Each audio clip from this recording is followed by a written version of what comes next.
Casting tool. I feel like they should make a character, a Protoss character called Casting Tool. Or Cast a Tool. So, I don't know. As we conclude this best of 3 series on Light Shade LE. We're in the top left-hand corner map, spawning all the way in the top left-hand corner. We have the pink Protoss player, another member of that alliteration club. You love to see it. He is coming down from the land of Poland. He is going to be representing Alpha X, the boy himself. He is ArT. I should clarify, when I say da boy, I mean sushi.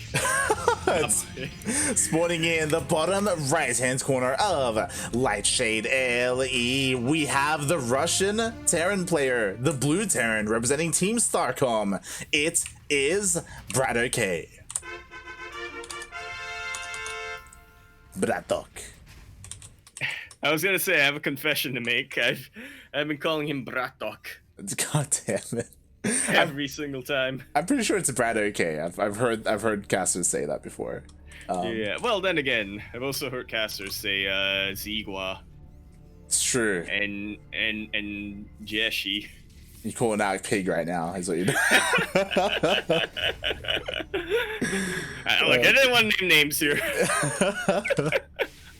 Oh god. But yes, we are in this ace match, and again, this is a series that we almost never see. These players typically don't sign up for ESL Asia. Europeans in general are very rare here because it's quite early in the morning for them. ESL Europe is right around the corner in like 6 or 7 hours, so they usually play in that instead. And they're at the ping disadvantage playing on the Korean server. Yeah, very heavy disadvantage going on. Every now and then we see a couple of Russian players. I think Ashbringer is maybe one of the most active players in ESL Asia, but apart from that, it is a very rarity. Very rarity? I don't think that's the correct. It's a rarity. It's a rarity. It's very rare / an extreme rarity. There we go. There you go, and we'll see how they play it out. Again, for those wondering, we typically don't cast European players that often, as we are mainly focused in Asian events or American or Latin American events. So this is our first time casting these two, and we'll see what they decide to throw out here. Already a couple of interesting openers as BratOK avoids or skips the Reaper. Yeah, skips a Reaper, even skips the safety Marine that we sometimes see coming out from Terran players in that TvP matchup, prioritizing a straight reactor coming out. And he's just trying to play this out as safe as he really can, you know, considering the risk that he took earlier on. And now we kind of see why. Exactly. We do see that a proxy starport is on the way. That's going to help out when it comes to harassing. Not just that, but you keep mentioning it also for that scouting information in the main of ArT.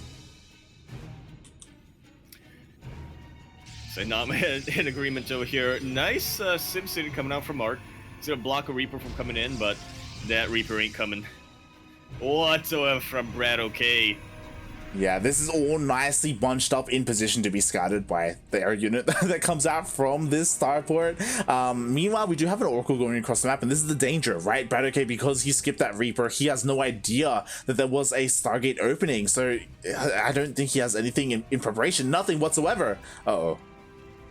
Yeah, his Marines are out of the bunker, but in an even worse position. He has to pull these SCVs away. There's no way to defend them at the moment here for BratOK. He's sending his Hellions across the map, trying to get him picked up by the medevac. But in the meanwhile, how many kills will this Oracle get? We will calculate. Actually, not that many. Yeah, only 4 so far. And the mule. Thankfully, the Oracle was like on hold position over the gas, so it wasn't really dealing as much damage as it could have dealt. Meanwhile, at the same time, we do have that medevac diving into the main base. Hellions going to be dropped, and there are a couple of units to defend, but we'll see. Ooh, the probes, they are lining up.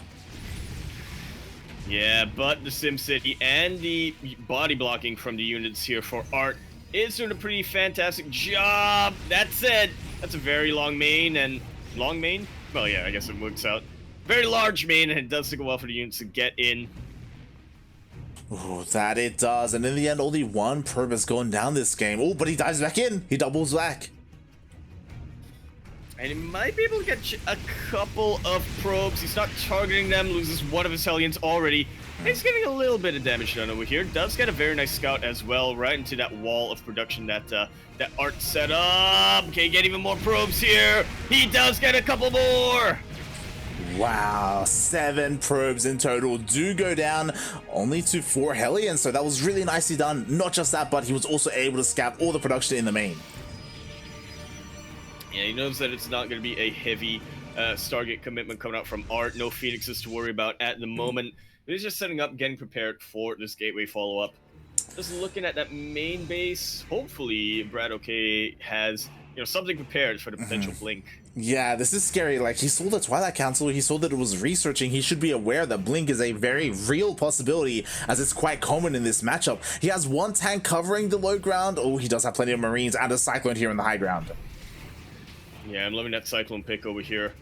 I suppose BratOK, he also didn't see any robo facilities coming out from his Protoss opponent here, so he knows that the only way to get high ground vision is from that Oracle that was already pretty badly bruised earlier on. So as long as he's able to snipe that, there is no way that ArT can blink into the main.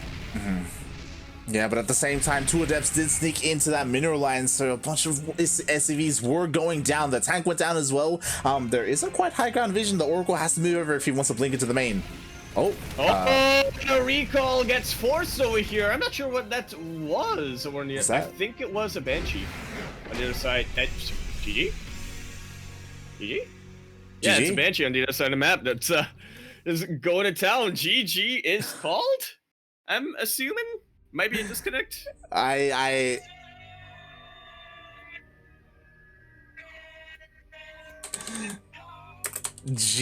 We'll get confirmation. GG, well played. BratOK does 2 on his opponents. Unfortunately, because it didn't have game heart, it was a little bit difficult to keep up with what was going on. There was a Banshee across the map. But ArT was ahead in terms of the workers, so was that a little bit premature? Maybe. I don't believe Cloak was researched.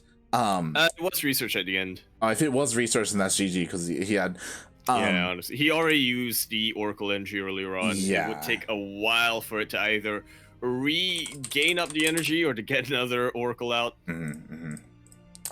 Yeah, so there was no detection whatsoever, so the Banshee could just go to town. I love it because I believe BratOK was also using that proxy starport to get that tech lab and work on that tech as well. So it was really cool how he was able to utilize that. Really was. I should do that nowadays in my TvPs.